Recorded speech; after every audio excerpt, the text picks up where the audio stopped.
Kali ini kita akan membahas pertama kali Boya Harumichi masuk ke sekolah Sujuran. Jadi langsung saja kita ke alur ceritanya.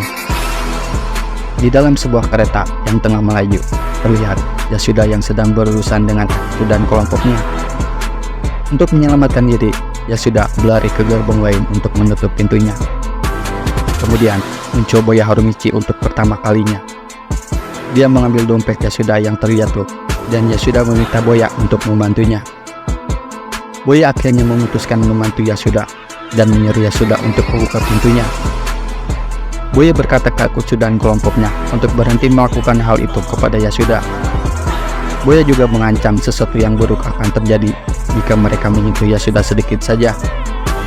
Boya menyuruh mereka pergi karena bagaimanapun Boya sekuat iblis dalam hal berkelahi. Akutsu yang tidak terima berteriak di depan Boya dan meremehkannya. Boya beranjak dengan tiba-tiba, tetapi sialnya kepalanya justru terbentur dengan keras. Akutsu memanfaatkan momen itu untuk menghajar Boya. Akhirnya Yasuda menerima perlakuan yang tidak menyenangkan dari Akutsu dan kelompoknya. Kemudian mereka tiba di Sujuran, atau yang lebih dikenal dengan sebutan sekolah para gagak. Semua itu didasari karena Sujuran hanya berisikan siswa yang nakal. Mereka dibenci oleh sebagian masyarakat karena dianggap pembawa sial, seperti burung gagak. Lalu Akutsu bertemu dengan trio Ebijuka. Hiromi berkata bahwa belakangan Akutsu sudah memperluas jangkauan mereka. Hiromi juga berkata bahwa Bando akan segera kembali dari masa skorsingnya. Mendengar kekhawatiran Hiromi, Akutsu meremehkan mereka. Kata jelas trio Ebijuka lah yang akan lebih dulu diurus oleh Bando. Kemudian terlihat Boya yang sedang menyelesaikan kepindahannya. Secara kebetulan Yasuda berada di ruangan itu. Yasuda yang dalam kondisi mengenaskan melihat Boya dan mengamuk karena menganggap semua hal yang terjadi kepadanya semakin buruk karena dia bertemu Boya. Ternyata dompet Yasuda ada pada Boya dan Boya bertanya kepada Yasuda, siapakah gadis di dalam fotonya itu? Ternyata gadis cantik itu adalah kakak perempuan Yasuda. Mendengar hal itu, Boya bertekad membalaskan dendam untuk Yasuda. Di kelas terlihat Boya yang sedang memperkenalkan dirinya, tetapi terdengar Hiromi yang menghinanya. Pada memiliki rambut pirang dan bernama Boya. Boya dalam bahasa Jepang bisa berarti bocah. Boya melepas sepatu dan melemparkannya tepat ke wajah Hiromi. Setelah itu, Boya melihat Akutsu dengan kelompoknya. Tanpa berpikir, Boya berlari mengejar mereka. Hiromi yang tidak terima dengan perlakuan Boya kepadanya. Hiromi pun bergegas mengikuti Boya yang sedang menuju ke arah toilet. Di dalam toilet, Akutsu membahas rencananya bahwa mereka harus bersabar sampai Bando lulus. Maka tidak akan ada yang menghalangi mereka menguasai Sujuran. Kemudian mereka dikejutkan dengan masuknya Boya Harumichi. Boya yang akan membuat perhitungan dengan Akutsu dikejutkan dengan hantaman keras dari Hiromi. Hiromi menendang dan membenturkan kepala Boya hingga berdarah hebat. Hiromi juga berkata bahwa Sujuran bukan tempat bagi bajinci seperti Boya. Sebelum akhirnya dengan pukulan keras. Ancaman itu juga berlaku bagi Akutsu dan kelompoknya yang bersedia menjadi anjing dari kubu Bando. Tetapi hebatnya Boya masih bisa berdiri dan memberi pukulan kuat perut Hiromi. Boya tidak memiliki masalah dengan Hiromi, dan dia hanya ingin membalaskan dendam Yasuda pada Akutsu. Hiromi yang tidak terima kembali bangkit dan melemparkan pukulannya. Sayangnya, pukulan itu ditangkap oleh Boya dan justru pukulan super dari Boya membuat Hiromi terbang. Akutsu dan kelompoknya terkejut, kemudian mempersenjatai diri mereka untuk melawan Boya. Terlihat juga Hiromi dengan susah payah mencoba bangkit. Kemudian, Boya mengembalikan seragam milik Yasuda yang sebelumnya sudah dirampas oleh Akutsu. Yasuda bertanya, kenapa Boya melakukan semua itu? Dalam hati Boya, alasannya adalah kakak perempuan Yasuda. Tetapi Yasuda menjelaskan bahwa di Sujuran Boya tidak bisa bertahan hanya dengan sedikit menjadi jahat. Karena bagaimanapun Sujuran memiliki julukan sekolah para gagak. Boya sudah mengetahuinya dan berkata, apa yang salah dengan seekor burung gagak dibandingkan burung malang yang dikurung dalam kandang hingga mereka sendiri lupa caranya terbang. Gagak jauh lebih baik dan Boya tetap bangga menjadi burung gagak. Kemudian, di Sujuran, keadaan menjadi heboh karena Akutsu dan 4 anak buahnya babak belur di dalam toilet. Mereka bingung karena Hiromi juga dalam kondisi babak belur. Sedangkan Bando, Yamazaki, dan Senda mereka ada di pihak Akutsu. Tentunya, mereka tidak akan membiarkan hal itu begitu saja. Kemudian, terlihat Pon yang marah karena dalam kondisi seperti ini, Hiromi justru dihajar oleh orang yang tidak jelas. Sedangkan Bando akan segera kembali dan mengincar mereka. Mako juga berpikir ini akan menjadi peperangan besar. Sementara Hiromi hanya terdiam dan tidak ikut berbicara. Di saat yang sama, Akutsu menerima perintah dari Yamazaki untuk menyingkirkan Boya sebelum Bando kembali. Akutsu tidak berani membantah karena sebenarnya Boya Harumichi adalah orang yang super kuat. Di tempat lain, Boya Harumichi sudah memutuskan bahwa dia akan mengangkat Yasuda sebagai bawahan pertamanya. Setelah itu, Akutsu mulai mengawasi Boya, dan sepertinya Boya bisa berbaur dengan baik di kelasnya. Akutsu menganggap mereka tidak akan bisa menghadapi Boya begitu saja. Mereka harus mencari kelemahan Boya dan memasang perangkap jika memang diperlukan. Kemudian, terlihat Boya yang mengikuti Yasuda kemanapun ia pergi. Sampai akhirnya, Boya menangkap Yasuda dan memaksa untuk mengenalkannya pada kakak perempuan Yasuda. Sampai akhirnya, perdebatan mereka terhenti oleh kemunculan Senda. Senda meminta mereka menyingkir dari jalannya, tetapi Boya menolak dan menyuruh Senda mengambil jalan memutar.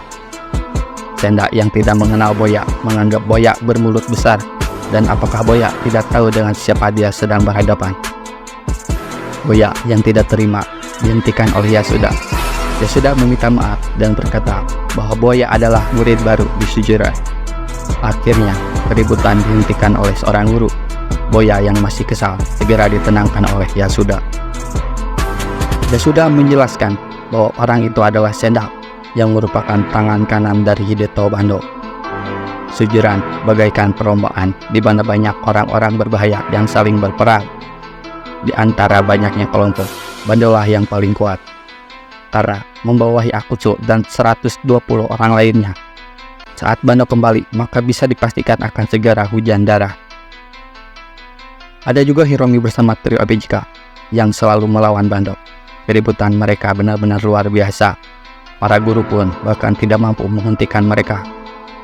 Ya sudah, yang belum tahu kekuatan Boya, anggap mereka semua bukan tipe orang yang bisa dikalahkan oleh tukang pamer seperti Boya.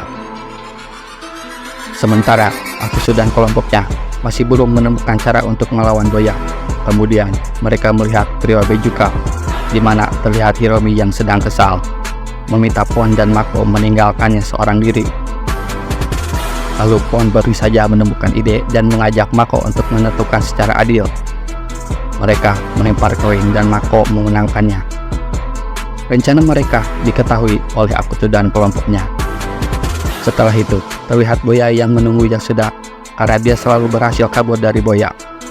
Tetapi kali ini Boya akan mendekati Yasuda pelan-pelan sambil melihat kembali foto kakak perempuan Yasuda.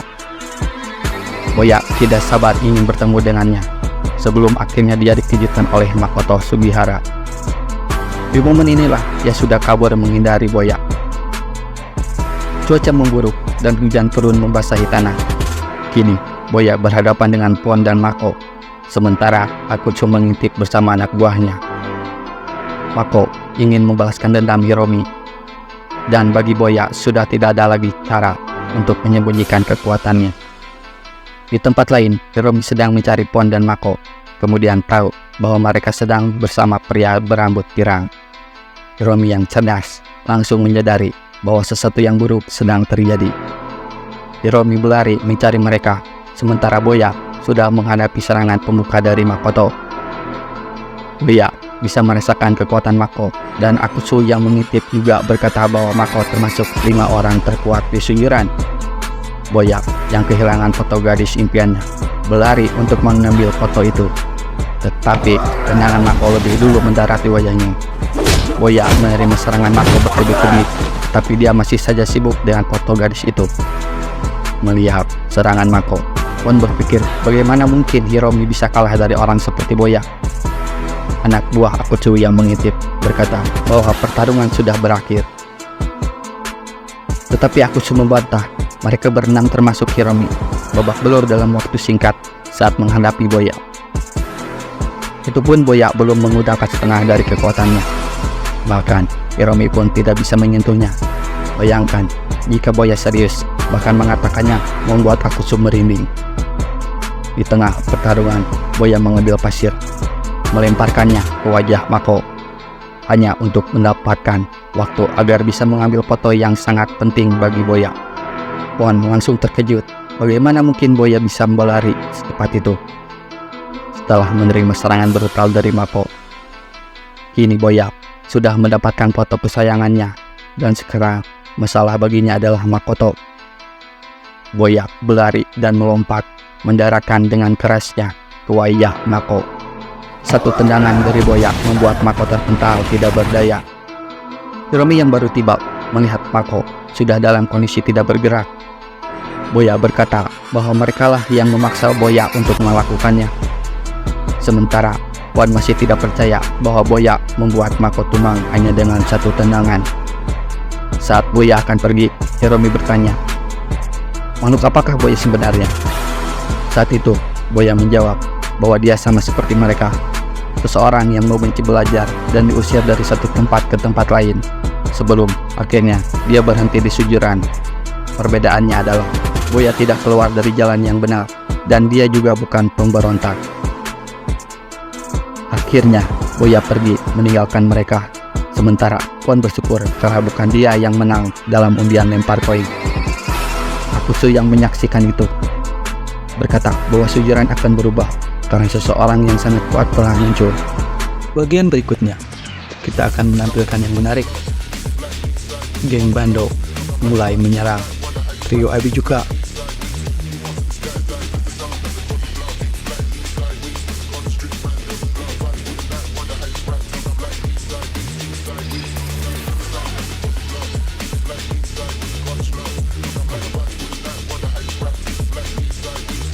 Terima kasih sudah menonton dan sampai jumpa.